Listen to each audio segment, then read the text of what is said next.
What is up, guys? Radio Control 360 here with another video, a video that a lot of you have wanted me to do, and that is to walk you through my Slash 4x4. Now, I have my Slash 4x4 set up to race, and I've done pretty well with it. I would not say that I'm a pro racer at all, and in some practice rounds, I've been able to beat some higher class racers that have been doing it for a few years. So it's a pretty solid setup. Probably not the best. It needs some tweaks to it, but it's good right now the way it is. It took me probably around a year maybe to get it to the way it is right now in its perfect form. So first things first, this thing does have a Proline Toyota Tundra Flowtech body. I love this body, mostly because I feel like a lot of people don't really get it, so it stands out.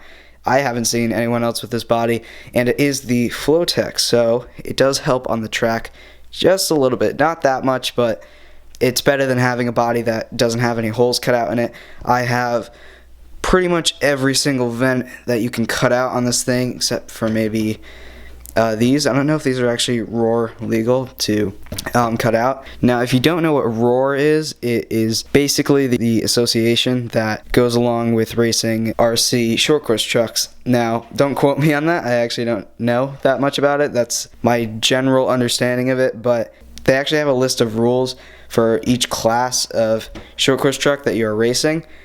And when it comes to the body, you can only cut out certain spots on the body and certain holes. Any cutout that is marked as a cutout on the body, you're allowed to cut out, and you're allowed to cut out the windows. And I'm not too sure about these, that's why I'm wondering. But like I said, I have every single cutout on here. It does help a bit. Cuts aren't that clean because I did this a while ago. This body really needs to be replaced. I've had this body for almost a year and a half now, and it's taken up the abuse, but it could definitely use an upgrade eventually. So what else do we have on here? For the tires that I've been using, I haven't really experimented with anything else but these, and I really want to. These are some J-Concepts, I believe these are barcodes. Yeah, J-Concepts barcodes. They're okay. I can't really compare them to anything because I haven't tried any other tires yet, but eventually I want to try out Proline's tires though for racing, because a lot of people at the track that I go to with this car use Proline tires, especially the Proline Ions, I'm pretty sure. And I just bought these because they were the only ones that I could afford, and I didn't feel like gluing them myself. These were pre-glued already, so that's definitely an upgrade for the future. So now let's go under the body and I'll show you what I have. And I do have these little things right here to save the body clips if they fall off. One of them has fallen off actually, but that is besides the point. And so yeah, let's take this thing off. And here is what I have running inside of this thing. So I just have a Castle SCT in here, nothing special, no sensorless, no Tekin, just a Castle Sidewinder SCT. And the reason why I use this is because, one, it's cheap and it delivers plenty of power for this car. Also, with the SCT, Castle does not recommend that you run 3S in 4x4 cars, and you're not allowed to run 3S while racing. So, as for a receiver, I am using the FlySky FS. What is this? This is the FlySky FSGT 3C. It's awesome remote. I love it. It's probably my favorite remote that FlySky makes, and it's good for racing because you have a lot of, like personalization and just a ton of customization options for your car. Like, for example, we have, come on, focus. You can change the model number, you can change the model name. You can have up to 10 models on this one remote. You just need 10 receivers for 10 different cars. You can change the name of each model. Reverse steering pretty easily. You can have endpoints, trim, dual rate, exponential, ABS, which is barely ABS, but whatever. So yeah, it's a pretty great remote. And like I said, definitely my favorite. Something I'd recommend because it's not too expensive. In fact, I think you can actually pick these up for maybe $40 now.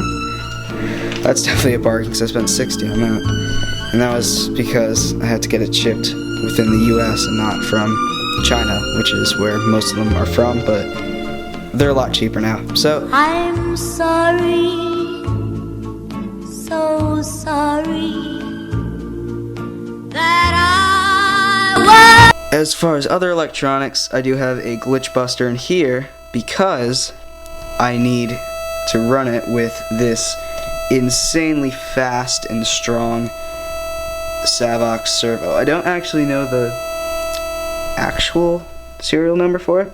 All I know is that it is one of the titanium gear models, which are some of their highest quality servos.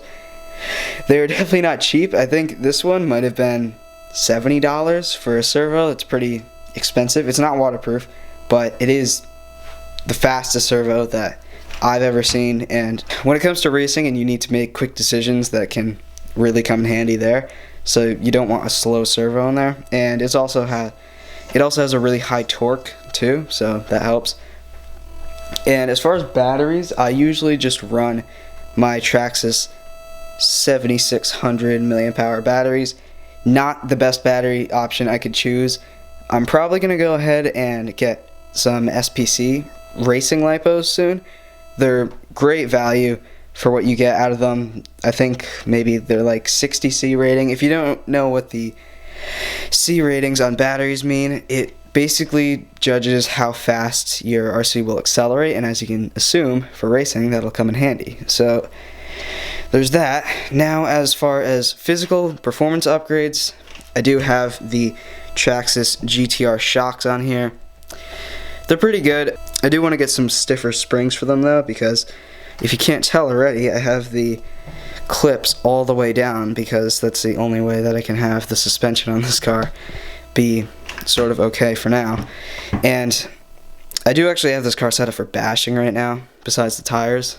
For bashing, I do use these Trencher tires right here.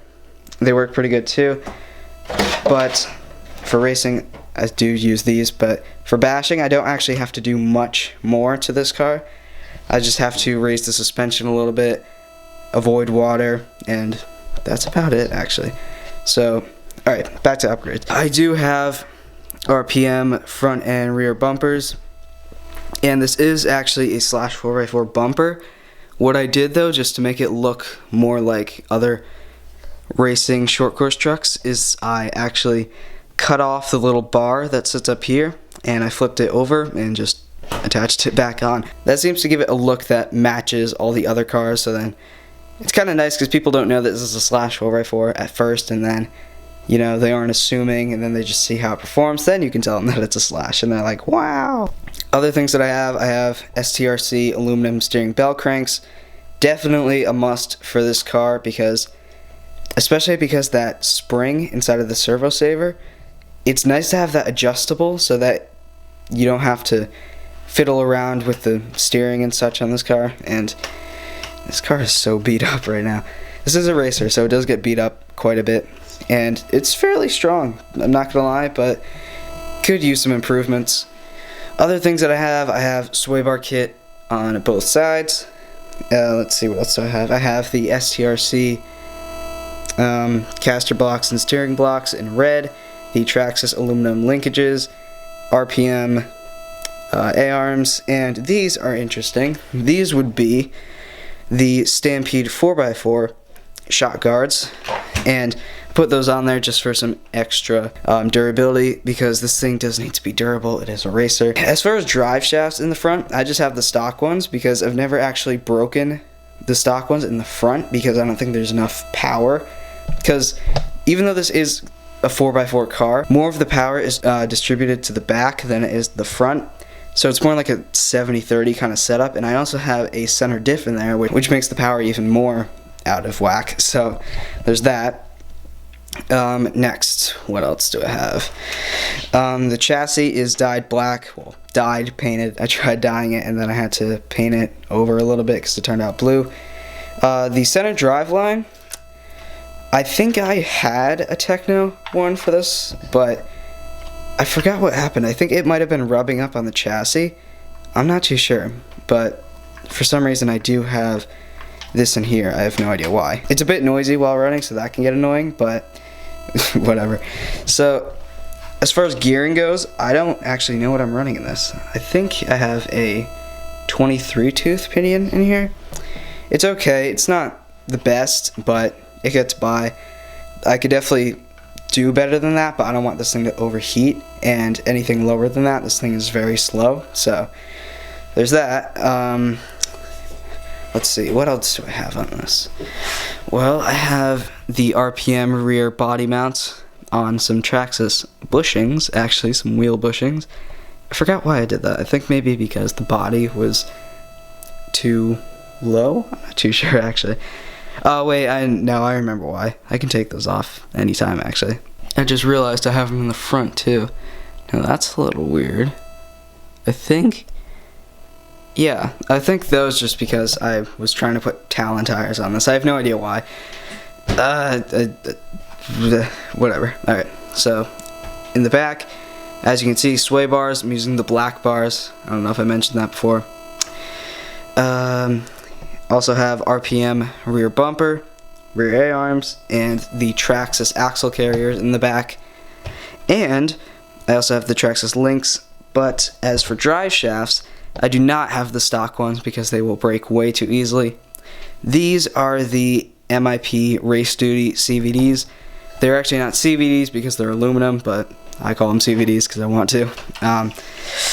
And these, they're pretty good. I only have one complaint about them, is that when you fully compress the suspension sometimes, it can get hard because the dog bone inside of the little cup right there, it starts rubbing up against like this area inside of it, and it sort of causes the tip of the dog bone to start to wear down.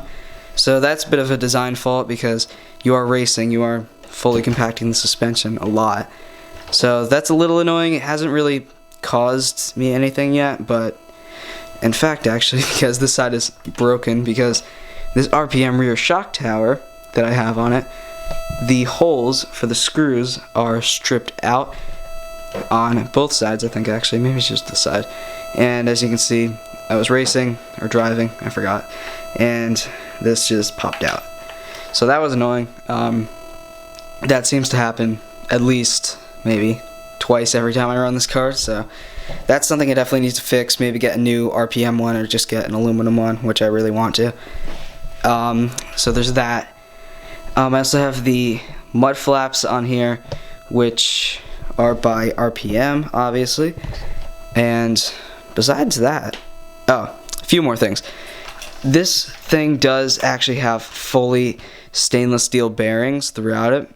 Mostly because I know that seems kind of weird for a racer, but it actually makes a lot of sense because you aren't exposed to a lot of elements when racing, but in a way you kind of are, because to corrode metal you don't need water, you can have just anything. And racing season is right in the dead middle of summer, and that's when the air is always humid and stuff, so it's just nice to not have to worry about the bearings, and they stay clean too, like a lot cleaner than the steel rubber sealed ones. And because I think they also have metal shields too, which are a lot better. I don't know why companies use rubber sealed bearings or rubber shield bearings, whatever they call them, because the metal shield ones are just so much better. You don't have to clean them all the time. I also have them in my Slash 4x4 buggy too. They're just awesome bearings. I think Boca makes them. Super high quality bearings. Totally recommend them. They're pretty cheap too. They're not as expensive as I thought they would be, especially because they're stainless steel and not a lot of people make them, and you can't actually find them that much anymore. But if you're looking for bearings for your RCs, go Boca, go stainless steel, and metal shield. Okay, back to the RC. Let's see, other things that I have on this thing. Stainless steel screws, that kind of goes along with the non-corrosion thing. That's helpful a lot of the time because I don't have to worry about those rusting either. But yeah, other than that, that is pretty much it as far as upgrades go. Now, as you can see, it's been racing a lot.